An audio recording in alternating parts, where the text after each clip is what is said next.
अध्याय 11 विराट रूप। अर्जुन ने कहा, आपने जिन अत्यंत गुह्य आध्यात्मिक विषयों का मुझे उपदेश दिया है, उसे सुनकर अब मेरा मोह दूर हो गया है। हे कमल नयन, मैंने आपसे प्रत्येक जीव की उत्पत्ति तथा लय के विषय में विस्तार से सुना है और आपकी अक्षय महिमा का अनुभव किया है। हे पुरुषोत्तम, हे परमेश्वर, यद्यपि आपको मैं अपने समक्ष आपके द्वारा वर्णित आपके वास्तविक रूप में देख रहा हूँ, किंतु मैं यह देखने का इच्छुक हूँ कि आप इस दृश्य जगत में किस प्रकार प्रविष्ट हुए हैं। मैं आपके उसी रूप का दर्शन करना चाहता हूँ। हे प्रभु, हे योगेश्वर, यदि आप सोचते हैं कि मैं आपके विश्व रूप को देखने में समर्थ हो सकता हूँ, तो कृपा करके मुझे अपना असीम विश्व रूप दिखलाइए। भगवान ने कहा, हे अर्जुन, हे पार्थ, अब तुम मेरे ऐश्वर्य को सैकड़ों हजारों प्रकार के दैवी तथा विविध रंगों वाले रूपों को देखो। हे भारत, लो, तुम आदित्यों, वसुओं, रुद्रों, अश्विनी कुमारों तथा अन्य देवताओं के विभिन्न रूपों को यहाँ देखो। तुम ऐसे अनेक आश्चर्यमय रूपों को देखो जिन्हें पहले किसी ने न तो कभी देखा है न सुना है। हे अर्जुन, तुम जो भी देखना चाहो उसे तत्क्षण मेरे इस शरीर में देखो। तुम इस समय तथा भविष्य में भी जो भी देखना चाहते हो उसको यह विश्व रूप दिखाने वाला है। यहाँ एक ही स्थान पर चर अचर सब कुछ है, किंतु तुम मुझे अपनी आंखों से नहीं देख सकते, अतः मैं तुम्हें दिव्य आंखें दे रहा हूँ। अब मेरे योग ऐश्वर्य को देखो। संजय ने कहा, हे राजा, इस प्रकार कहकर महायोगेश्वर भगवान ने अर्जुन को अपना विश्व रूप दिखलाया।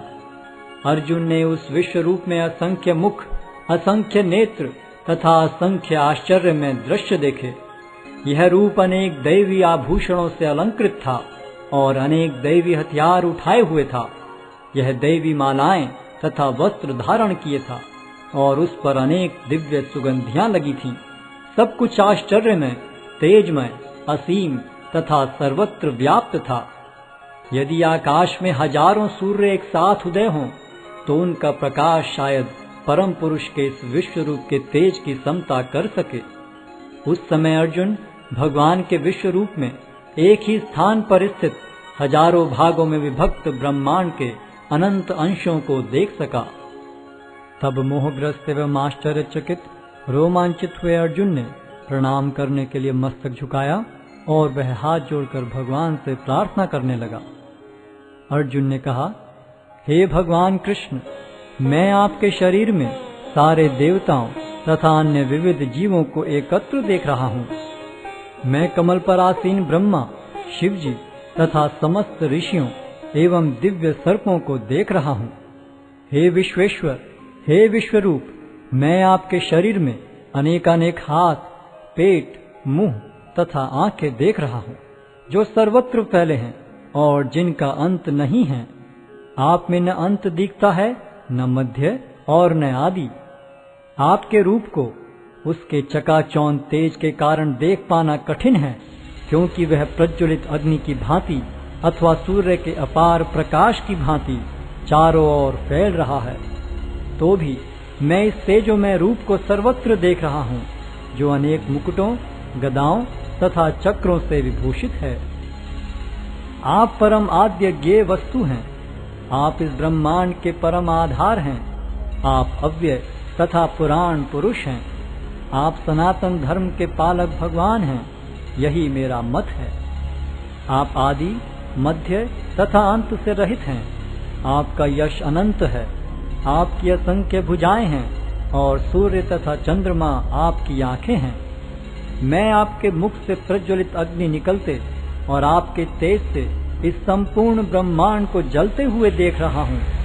यद्यपि आप एक हैं, किंतु आप आकाश तथा सारे लोकों एवं उनके बीच के समस्त अवकाश में व्याप्त हैं। हे महापुरुष, आपके इस अद्भुत तथा भयानक रूप को देखकर सारे लोग भयभीत हैं। देवों का सारा समूह आपकी शरण ले रहा है और आप में प्रवेश कर रहा है। उनमें से कुछ अत्यंत भयभीत होकर हाथ जोड़े आपकी प्रार्थना कर रहे हैं। महर्षियों तथा सिद्धों के समूह कल्याण हो कहकर वैदिक स्तोत्रों का पाठ करते हुए आपकी स्तुति कर रहे हैं। शिव के विविध रूप आदित्यगण, वसु, साध्य, विश्वदेव, दोनों अश्विनी कुमार, मरुदगण, पितृगण, गंधर्व, यक्ष, असुर तथा सिद्धदेव सभी आपको आश्चर्यपूर्वक देख रहे हैं। हे महाबाहु, आपके इस अनेक मुख, नेत्र, बाहु, जंघा, पांव, पेट तथा भयानक दांतों वाले विराट रूप को देखकर देवतागण सहित सभी लोग अत्यंत विचलित हैं और उन्हीं की तरह मैं भी हूँ। हे सर्वव्यापी विष्णु, नाना ज्योतिर्मय रंगों से युक्त आपको आकाश का स्पर्श करते, मुख फैलाए तथा बड़ी बड़ी चमकती आंखें निकाले देखकर भय से मेरा मन विचलित है। मैं न तो धैर्य धारण कर पा रहा हूँ, न मानसिक संतुलन ही पा रहा हूँ। हे देवेश, हे जगन्निवास, आप मुझ पर प्रसन्न हो। मैं इस प्रकार से आपके प्रलयाग्नि स्वरूप मुखों को तथा विकराल दांतों को देखकर अपना संतुलन नहीं रख पा रहा। मैं सब ओर से मोहग्रस्त हो रहा हूँ। धृतराष्ट्र के सारे पुत्र अपने समस्त सहायक राजाओं सहित तथा भीष्म, द्रोण, कर्ण एवं हमारे प्रमुख योद्धा भी आपके विकराल मुख में प्रवेश कर रहे हैं। उनमें से कुछ के शिरों को तो मैं आपके दांतों के बीच चूर्णित हुआ देख रहा हूँ। जिस प्रकार नदियों की अनेक तरंगें समुद्र में प्रवेश करती हैं, उसी प्रकार ये समस्त महान योद्धा भी आपके प्रज्वलित मुखों में प्रवेश कर रहे हैं। मैं समस्त लोगों को पूर्ण वेग से आपके मुख में उसी प्रकार प्रविष्ट होते देख रहा हूँ, जिस प्रकार पतंगे अपने विनाश के लिए प्रज्वलित अग्नि में कूद पड़ते हैं। हे विष्णु, मैं देखता हूँ कि आप अपने प्रज्वलित मुखों से सभी दिशाओं के लोगों को निगले जा रहे हैं। आप सारे ब्रह्मांड को अपने तेज से आपूरित करके अपनी विकराल झुलसाती किरणों सहित प्रकट हो रहे हैं। हे देवेश, कृपा करके मुझे बतलाइए कि इतने उग्र रूप में आप कौन हैं। मैं आपको नमस्कार करता हूँ, कृपा करके मुझ पर प्रसन्न हो। आप आदि भगवान हैं। मैं आपको जानना चाहता हूँ, क्योंकि मैं नहीं जान पा रहा हूँ कि आपका प्रयोजन क्या है। भगवान ने कहा, समस्त जगतों को विनष्ट करने वाला काल मैं हूँ और मैं यहाँ समस्त लोगों का विनाश करने के लिए आया हूँ। तुम्हारे सिवा दोनों पक्षों के सारे योद्धा मारे जाएंगे। अतः उठो, लड़ने के लिए तैयार हो और यश अर्जित करो। अपने शत्रुओं को जीतकर संपन्न राज्य का भोग करो। ये सब मेरे द्वारा पहले ही मारे जा चुके हैं। और हे सव्यसाची, तुम तो युद्ध में केवल निमित्त मात्र हो सकते हो। द्रोण, भीष्म, जयद्रथ, कर्ण तथा अन्य महान योद्धा पहले ही मेरे द्वारा मारे जा चुके हैं। अतः तुम उनका वध करो और तनिक भी विचलित न हो। तुम केवल युद्ध करो। युद्ध में तुम अपने शत्रुओं को परास्त करोगे। संजय ने धृतराष्ट्र से कहा, हे राजा, भगवान के मुख से इन वचनों को सुनकर कांपते हुए अर्जुन ने हाथ जोड़कर उन्हें बारंबार नमस्कार किया। फिर उसने भयभीत होकर अवरुद्ध स्वर में कृष्ण से इस प्रकार कहा। अर्जुन ने कहा, हे ऋषिकेश, आपके नाम के श्रवण से संसार हर्षित होता है और सभी लोग आपके प्रति अनुरक्त होते हैं। यद्यपि सिद्ध पुरुष आपको नमस्कार करते हैं, किंतु असुरगण भयभीत हैं और इधर उधर भाग रहे हैं। यह ठीक ही हुआ है। हे महात्मा, आप ब्रह्मा से भी बढ़कर हैं। आप आदि सृष्टा हैं, तो फिर वे आपको सादर नमस्कार क्यों न करें। हे अनंत, हे देवेश, हे जगन्निवास, आप परम स्रोत, अक्षर, कारणों के कारण तथा इस भौतिक जगत से परे हैं। आप आदि देव, सनातन पुरुष तथा इस दृश्य जगत के परम आश्रय हैं। आप सब कुछ जानने वाले हैं और आप ही वह सब कुछ हैं जो जानने योग्य है। आप भौतिक गुणों से परे परम आश्रय हैं। हे अनंत रूप, यह संपूर्ण दृश्य जगत आपसे व्याप्त है। आप वायु हैं तथा परम नियंता भी हैं। आप अग्नि हैं, जल हैं तथा चंद्रमा हैं। आप आदि जीव ब्रह्मा हैं और आप प्रपितामह हैं। अतः आपको 1000 बार नमस्कार है और पुनः पुनः नमस्कार है। आपको आगे पीछे तथा चारों ओर से नमस्कार है। हे असीम शक्ति, आप अनंत पराक्रम के स्वामी हैं। आप सर्वव्यापी हैं, अतः आप सब कुछ हैं। आपको अपना मित्र मानते हुए मैंने हठपूर्वक आपको हे कृष्ण, हे यादव, हे सखा जैसे संबोधनों से पुकारा है, क्योंकि मैं आपकी महिमा को नहीं जानता था। मैंने मूर्खतावश या प्रेमवश जो कुछ भी किया है, कृपया उसके लिए मुझे क्षमा कर दें। यही नहीं, मैंने कई बार आराम करते समय एक साथ लेटे हुए या साथ साथ खाते या बैठे हुए, कभी अकेले तो कभी अनेक मित्रों के समक्ष आपका अनादर किया है। हे अच्युत, मेरे इन समस्त अपराधों को क्षमा करें। आप इस चर तथा अचर संपूर्ण दृश्य जगत के जनक हैं। आप परम पूज्य महान आध्यात्मिक गुरु हैं। न तो कोई आपके तुल्य है, न ही कोई आपके समान हो सकता है। हे अतुल शक्ति वाले प्रभु, भला तीनों लोकों में आपसे बढ़कर कोई कैसे हो सकता है। आप प्रत्येक जीव द्वारा पूजनीय भगवान हैं। अतः मैं गिरकर सादर प्रणाम करता हूँ और आपकी कृपा की याचना करता हूँ। जिस प्रकार पिता अपने पुत्र की ठिठाई सहन करता है, या मित्र अपने मित्र की घृष्टता सह लेता है, या प्रिय अपनी प्रिया का अपराध सहन कर लेता है, उसी प्रकार आप कृपा करके मेरी त्रुटियों को सहन कर लें।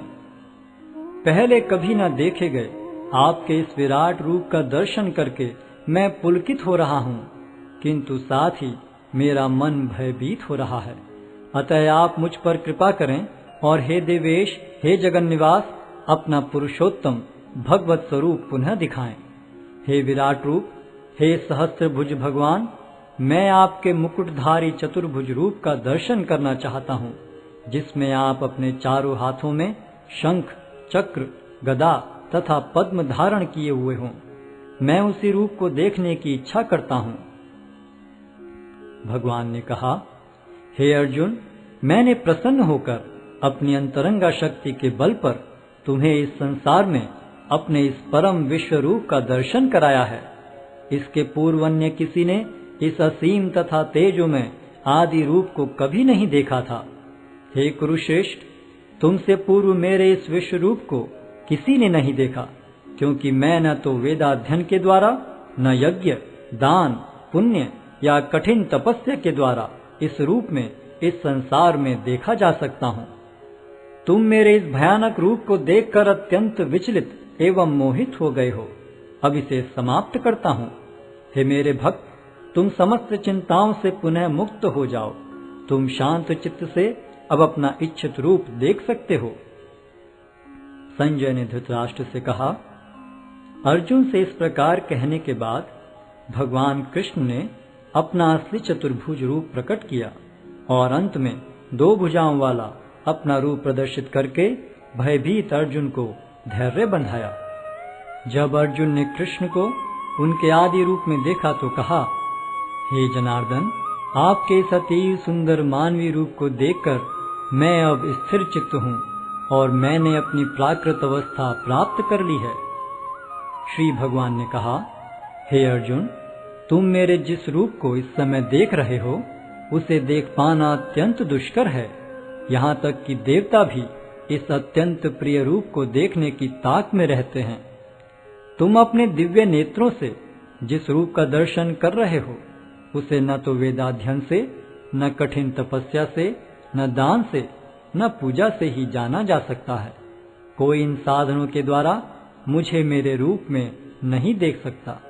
हे अर्जुन, केवल अनन्य भक्ति द्वारा मुझे उस रूप में समझा जा सकता है जिस रूप में मैं तुम्हारे समक्ष खड़ा हूँ, और इसी प्रकार मेरा साक्षात दर्शन भी किया जा सकता है। केवल इसी विधि से तुम मेरे ज्ञान के रहस्य को पा सकते हो। हे अर्जुन, जो व्यक्ति सकाम कर्मों तथा मनोधर्म के कलमश से मुक्त होकर मेरी शुद्ध भक्ति में तत्पर रहता है, जो मेरे लिए ही कर्म करता है, जो मुझे ही जीवन लक्ष्य समझता है और जो प्रत्येक जीव से मैत्री भाव रखता है, वह निश्चय ही मुझे प्राप्त करता है।